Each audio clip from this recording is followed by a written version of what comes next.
As primeiras menções a Nossa Senhora nas Sagradas Escrituras datam do I século. São escritos dos 4 evangelistas e de São Paulo. Há também uma alusão à Virgem Maria no Gênesis, considerada como um proto-evangelho. O proto-evangelho do Gênesis. Porém ódio entre ti e a mulher, entre a tua descendência e a dela. Esta te ferirá a cabeça, e tu lhe ferirás o calcanhar. No proto-evangelho do Gênesis, Deus responde à serpente, insinuando sua primeira promessa de redenção após a queda de Adão e Eva. Porém ódio entre ti e a mulher, entre a tua descendência e a dela. Esta te ferirá a cabeça, e tu lhe ferirás o calcanhar. Isto indica a luta cósmica que se seguirá, resultando na derrota final da serpente por meio da descendência da mulher. A tradição cristã vê isso, em última análise, como uma profecia enigmática da vitória de Jesus sobre o diabo na cruz. São Paulo. Quando se completou o tempo previsto, Deus enviou o seu Filho, nascido de uma mulher, nascido sujeito à lei, a fim de resgatar os que eram sujeitos à lei e para que todos recebêssemos a filiação adotiva. O Papa São João Paulo II, na Carta Apostólica Mulieris Dignitatem, afirma: é significativo que São Paulo não chame a mãe de Cristo por seu próprio nome, Maria, mas a chame de mulher. Isso coincide com as palavras do proto-evangelho no livro do Gênesis. Ela é aquela mulher que está presente no acontecimento salvífico central que marca a plenitude dos tempos. Este acontecimento é realizado nela e por meio dela. São Marcos. Dirigiram-se em seguida a uma casa. Aí afluiu de novo tanta gente, que nem podiam tomar alimento. Quando seus o souberam, saíram para o reter, pois diziam: ele está fora de si. Este evangelho fala-nos também de outra incompreensão, muito diversa, em relação a Jesus. A dos seus familiares. Eles estavam preocupados, porque a sua nova vida itinerante lhes parecia uma loucura. Com efeito, ele mostrava-se muito disponível com o povo, sobretudo com os doentes e os pecadores, a ponto de não ter tempo nem sequer para comer. Jesus era assim, primeiro as pessoas, servir o povo, ajudar o povo, ensinar ao povo, curar as pessoas. Não tinha tempo nem sequer para comer. Por conseguinte, os seus familiares decidem reconduzi-lo a Nazaré, a casa. Chegam ao lugar onde Jesus está a pregar e mandam chamá-lo. Chegaram sua mãe e seus irmãos. Estando do lado de fora, mandaram chamá-lo. Ora, a multidão estava sentada ao redor dele. Disseram-lhe: tua mãe e teus irmãos estão aí fora e te procuram. Ele respondeu-lhes: quem é minha mãe e quem são meus irmãos? Jesus formou uma nova família, já não baseada nos vínculos de sangue, mas na fé nele, no seu amor que nos acolhe e nos une, no Espírito Santo. Todos aqueles que acolherem a palavra de Jesus são filhos de Deus e irmãos entre si. Acolher a palavra de Jesus torna-nos irmãos entre nós, faz de nós a família de Jesus. Aquela resposta de Jesus não é uma falta de respeito para com a sua mãe e os seus familiares. Aliás, para Maria é o maior reconhecimento pois, precisamente, ela é a discípula perfeita que obedeceu em tudo à vontade de Deus. Não é ele o carpinteiro, o filho de Maria, o irmão de Tiago, de José, de Judas e de Simão? Não vivem aqui entre nós também suas irmãs? E ficaram perplexos a seu respeito. É o escândalo da encarnação. O evento desconcertante de um Deus que se fez carne, que pensa com mente de homem, trabalha e age com mãos de homem, ama com coração de homem. Um Deus que trabalha, come e dorme como um de nós. O Filho de Deus inverte qualquer esquema humano. Não foram os discípulos que lavaram os pés ao Senhor, mas foi o Senhor que lavou os pés aos discípulos. É este o motivo de escândalo e de incredulidade não só naquela época, em todas as épocas, mas também hoje. São Mateus. Jacó gerou José, esposo de Maria, da qual nasceu Jesus, que é chamado Cristo. Eis como nasceu Jesus Cristo. Maria, sua mãe, estava desposada com José. Antes de coabitarem, aconteceu que ela concebeu por virtude do Espírito Santo.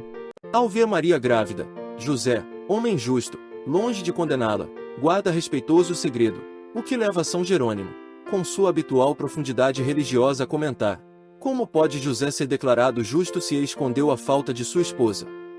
Longe disso. É um testemunho em favor de Maria. José, conhecendo sua castidade e tocado pelo que lhe sucede, esconde por seu silêncio o acontecimento do qual ele ignora o mistério. De modo sucinto, mas direto, São Jerônimo ressalta a atitude espiritual e quase mística de São José.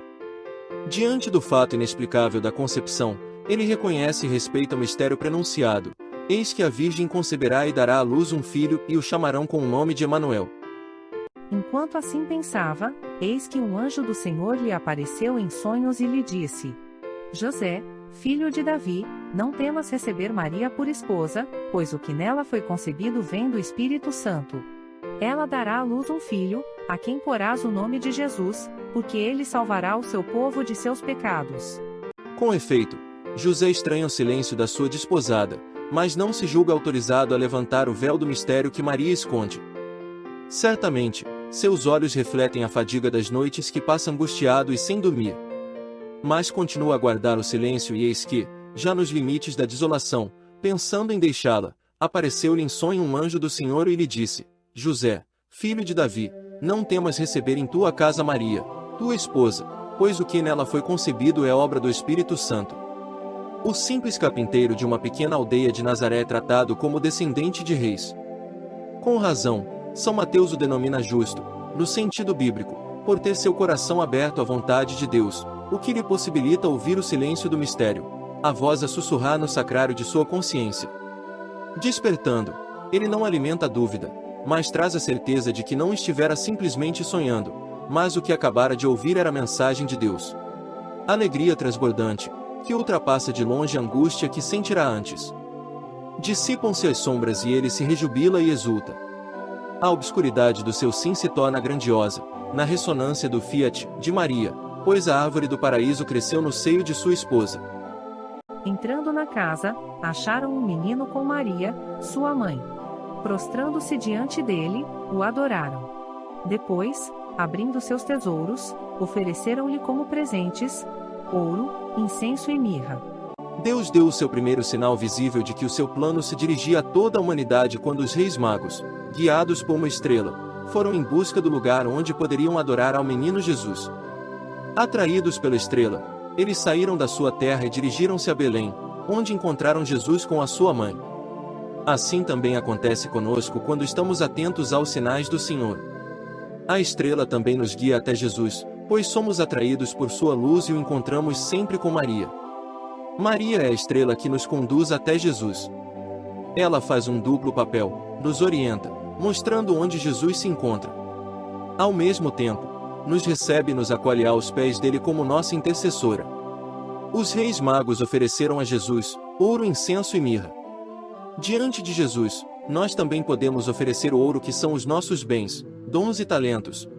O incenso, que é o nosso louvor e adoração, como também a mirra, significando a nossa luta do dia a dia, sofrimentos e dificuldades. Jesus acolhe com amor todas as nossas ofertas desde que o façamos de coração contrito. Levanta-te, toma o menino e sua mãe e foge para o Egito. Fica lá até que eu te avise, porque Herodes vai procurar o menino para o matar. Levanta-te, Toma o menino e sua mãe e retorna à terra de Israel, porque morreram os que atentavam contra a vida do menino. Ainda de noite, José empreende a viagem rumo ao desconhecido, seguindo o mesmo destino de Abraão, que no Egito se refugiou, e de José, que ali foi salvo das mãos de seus irmãos. Seria também dali que o Senhor seria chamado como o profeta havia anunciado: do Egito chamei o meu filho. É por esse motivo que Mateus vê na fuga ao Egito e depois na volta da Sagrada Família a Nazaré, o cumprimento da verdadeira libertação prefigurada no Antigo Testamento. É importante destacar que, tanto a ordem de refugiar-se no Egito como de retornar à pátria não foram transmitidas a Maria mas sim a José, o que evidencia o reconhecimento da sua autoridade ou jurisdição paterna sobre Jesus. Neste acontecimento particular, José exerceu plenamente a sua paternidade, a sua missão de chefe da Sagrada Família e esposo de Maria. Nesse fato vemos a sua participação e colaboração clara e precisa no mistério da redenção. Estes trechos do Evangelho de Mateus são semelhantes ao Evangelho de Marcos. Tua mãe e teus irmãos estão aí fora e querem falar-te. Não é este o filho do carpinteiro? São Lucas. No 6º mês, o anjo Gabriel foi enviado por Deus a uma cidade da Galileia, chamada Nazaré, a uma virgem desposada com um homem que se chamava José, da casa de Davi, e o nome da virgem era Maria. Entrando, o anjo disse-lhe: Ave, cheia de graça, o Senhor é contigo. A expressão cheia de graça significa que Maria é objeto da predileção e do amor de Deus. A outra expressão, o Senhor está contigo, é uma expressão que aparece com frequência, ligada aos relatos de vocação no Antigo Testamento e que serve para assegurar àquele que é chamado, a assistência de Deus na missão que lhe é pedida. Estamos, portanto, diante do relato de vocação de Maria. A visita do anjo destina-se a apresentar à jovem de Nazaré uma proposta de Deus. Essa proposta vai exigir uma resposta clara de Maria. Eis que conceberás e darás à luz um filho, e lhe porás o nome de Jesus. Maria perguntou ao anjo: Como se fará isso, pois não conheço o homem? Então disse Maria: Eis aqui a serva do Senhor. Faça-se em mim segundo a tua palavra. E o anjo afastou-se dela. O que é proposto a Maria é, pois, que ela aceite ser a mãe desse Messias, que Israel esperava, o libertador enviado por Deus ao seu povo, para lhe oferecer a vida e a salvação definitivas. Maria responde a este projeto de Deus começando com uma objeção. A objeção faz sempre parte dos relatos de vocação do Antigo Testamento. É uma reação natural em face da perspectiva do compromisso com algo que ultrapassa os limites. Mas é, sobretudo, uma forma de mostrar a grandeza e o poder de Deus que, apesar da fragilidade e das limitações dos eleitos, faz deles instrumentos da sua salvação no meio dos homens e do mundo. Diante da objeção, o anjo garante a Maria que o Espírito Santo virá sobre ela e a cobrirá com a sua sombra. Este Espírito é o mesmo que foi derramado sobre os juízes, os reis e os profetas, a fim de que eles pudessem ser uma presença eficaz da salvação de Deus no meio do mundo. Apesar da fragilidade de Maria, Deus vai, através dela, fazer-se presente no mundo, para oferecer a salvação a todos os homens. O relato termina com a resposta final de Maria: Eis a serva do Senhor, faça-se em mim segundo a tua palavra. Afirmar-se como serva significa, mais do que humildade, reconhecer que se é um eleito de Deus e aceitar essa eleição, que é um título de glória. Desta forma, Maria reconhece que Deus a escolheu, aceita com disponibilidade essa escolha e manifesta a sua disposição de cumprir, com fidelidade, o projeto de Deus. Naqueles dias, Maria se levantou e foi às pressas às montanhas, a uma cidade de Judá. Entrou em casa de Zacarias e saudou Isabel. Ora, apenas Isabel ouviu a saudação de Maria, a criança estremeceu no seu seio. E Isabel ficou cheia do Espírito Santo. E exclamou em alta voz: Bendita és tu entre as mulheres, e bendito é o fruto do teu ventre. Lucas destaca a prontidão e a disposição constante de Maria, refletida no fato dela ir imediatamente à casa de Isabel para servi-la.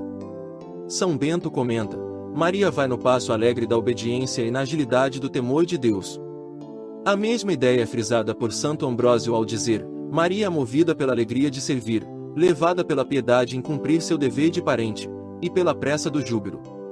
Repleta de Deus, como não alcançaria vivamente os cumes da caridade? O dom do Espírito Santo ignora toda a demora. Maria parte com a prontidão da caridade. Ao chegar à casa de sua prima, abrem-se os olhos interiores de Isabel e ela vislumbra uma luz que ninguém poderá obscurecer. Em seu seio estremece a criança, seu filho João é santificado, e ela fica cheia do Espírito Santo. Diante de tal cena, Orígenes proclama: a voz da saudação de Maria, que chega aos ouvidos de Isabel, plenifica João com o Espírito Santo, e sua mãe torna-se como que a boca do seu filho, profetizando: tu és bendita entre as mulheres, e o fruto de teu ventre é bendito. Maria é portadora de Jesus, mas também do Espírito Santo, tanto na visitação, quanto em Pentecostes, de tal modo que a missão de Maria encontra sua fonte e realização no misterioso poder do Espírito Santo. À luz do relato da visitação, Santo Ambrósio nota uma regra de vida, em que o superior vem ao inferior para ajudá-lo. Maria vem a Isabel, Cristo a João. Assim, mais tarde, o Senhor virá no batismo de João para santificá-lo. O protagonista da história da ação divina é o Espírito Santo que, comunicado por Jesus, coloca a humanidade em contato com o fogo purificador e santificador. Maria encontrou graça diante de Deus e sobre ela virá o Espírito Santo, por isso o santo que nascer de ti, diz o anjo, será chamado Filho de Deus. A vocação de Maria não se esgota na chamada de Deus, mas continua na missão que ela terá como mãe do Filho de Deus e, nele, de todos os homens. Delineia-se nela a história da vocação dos apóstolos e de cada um de nós, chamada, resposta, missão. Ao reconhecer o primado de Deus e da graça, Maria é modelo para todos. Voltada para Deus, ela se coloca no cumprimento de sua vontade e no serviço aos seus semelhantes. Também José subiu de Nazaré à Judeia para se alistar com a sua esposa, Maria, que estava grávida. Estando eles ali, completaram-se os dias dela. E deu à luz seu filho primogênito e, envolvendo-o em faixas, reclinou-o num presépio, porque não havia lugar para eles na hospedaria. Quando Maria deu à luz, os céus rejubilaram e a terra exultou de alegria, o próprio inferno foi abalado e encheu-se de pavor. Na sua alegria, os céus produziram uma estrela de enorme brilho, e o glorioso exército dos anjos entoou este hino de louvor: glória a Deus nas alturas e paz na terra aos homens por ele amados. Recebendo Emanuel recém-nascido, Maria contempla uma luz incomparavelmente mais bela que o sol, sente um fogo que as águas não podem extinguir. Ela recebeu, no invólucro do corpo que tinha dado à luz, o esplendor que ilumina todas as coisas, e mereceu ter em seus braços o Verbo que sustenta o universo. Depois que os anjos os deixaram e voltaram para o céu, falaram os pastores uns com os outros: vamos até Belém. Foram com grande pressa e acharam Maria e José, e o menino deitado na manjedoura. Vendo-o, contaram o que se lhes havia dito a respeito deste menino. Maria conservava todas essas palavras, meditando-as no seu coração. Nessa alegria, foram convocados os pastores que glorificaram o menino, e os magos que o adoraram, oferecendo-lhe presentes, ouro, incenso e mirra. A noite difundiu a luz pelas trevas, substituindo a obscuridade por uma luz esplendorosa. Esta noite gerou a luz antes do sol se erguer, luz que, pelo seu brilho extraordinário, eclipsa o esplendor do sol. É sobre esta noite que o salmista afirma: a noite será luz à minha volta. E depois, dirigindo-se ao Senhor: para ti, as trevas não serão obscuras e a noite será luminosa como o dia. Para ti, as trevas serão como a luz. Simeão abençoou-os e disse a Maria, sua mãe: eis que este menino está destinado a ser uma causa de queda e de soerguimento para muitos homens em Israel, e a ser um sinal que provocará contradições, a fim de serem revelados os pensamentos de muitos corações. E uma espada transpassará a tua alma. A liturgia evoca fortemente a ideia da purificação, não tanto a partir da purificação de Maria, mas antes a partir do trecho inicial do livro de Malaquias, que descreve o efeito purificador da visita de Javé a seu templo. Nossa Senhora preparou o seu coração, como só ela podia fazer, para apresentar o seu filho a Deus e oferecer-se ela mesma com ele. Ao fazê-lo, renova o seu faça-se, e coloca uma vez mais a sua vida nas mãos de Deus. Jesus foi apresentado ao seu Pai pelas mãos de Maria. Neste trecho do Evangelho vemos também que o velho Simeão, depois de se referir ao menino, se dirigiu inesperadamente a Maria, vinculando de certo modo a profecia relativa ao filho, com outra que se relacionava com a mãe. Uma espada atravessará a tua alma. Com estas palavras do ancião, o nosso olhar desloca-se do filho para a mãe. É admirável o mistério deste vínculo, pelo qual ela se uniu a Cristo. Com estas palavras dirigidas à Virgem Maria, anunciava que ela estaria intimamente unida à obra redentora do seu Filho. A salvação que Jesus traz ao seu povo, e que encarna em si mesmo, passa pela cruz, através da morte violenta que ele vencerá e transformará com a oblação da vida por amor. Quando eles o viram, ficaram admirados. E sua mãe disse-lhe: Meu filho, que nos fizeste? Eis que teu pai e eu andávamos à tua procura, cheios de aflição. Disse-lhes ele: Por que me procuráveis? Não sabíeis que devo ocupar-me das coisas de meu pai? Eles, porém, não compreenderam o que ele lhes dissera. Sua mãe guardava todas essas coisas no seu coração. A caravana dos judeus se dividia em 3 seções: na frente, os jovens, dispostos com bastões e até espadas, para repelir os bandidos. No centro, mulheres e crianças. No final da caravana, os mais velhos e os meninos maiores de 12 anos. Jesus podia, então, estar com as mulheres ou com os anciãos. Foi assim que a ausência de Jesus só foi notada ao fim da primeira jornada. Jesus responde aos seus pais: Não sabíeis que devo ocupar-me das coisas do meu pai? Nesta resposta, parece que tanto Maria como José deviam estar cientes de que Jesus não lhes pertencia totalmente. Por isso, a frase coisas de meu pai pode ter as interpretações de na casa do meu pai, nos assuntos do meu pai, e entre os amigos do meu pai. Os pais de Jesus, Maria e José, o buscaram inutilmente entre os consanguíneos e conhecidos na caravana.